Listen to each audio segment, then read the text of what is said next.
আসসালামু আলাইকুম। আমি বাসায় সকালের নাস্তা হিসেবে সব বাচ্চারা পরোটা খাইছে, আমিও খাইছি। তো আসলে কি এগুলো ফ্রিজ থেকে নামিয়ে তারপর আমি যে নাস্তায় আছি, ফ্রিজে স্টোর করে রাখলে অসুবিধা হয় না। 5 মিনিট আগে নামাইলে 2 মিনিট আগে নামাইলেও ফ্রেশ পরোটা।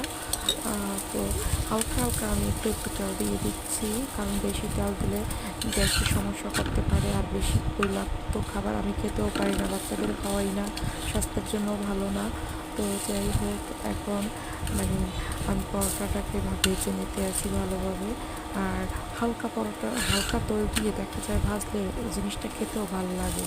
অনেক বাজারের তাতে তো বাসি দই, বাসি সব কিছুই বাসি। তো বাসায় ঘরোয়া পরিবেশে বাচ্চাদের খাওয়ানো যে কতটা স্বাস্থ্যসম্মত, যে যে সচেতন সেই বোঝে।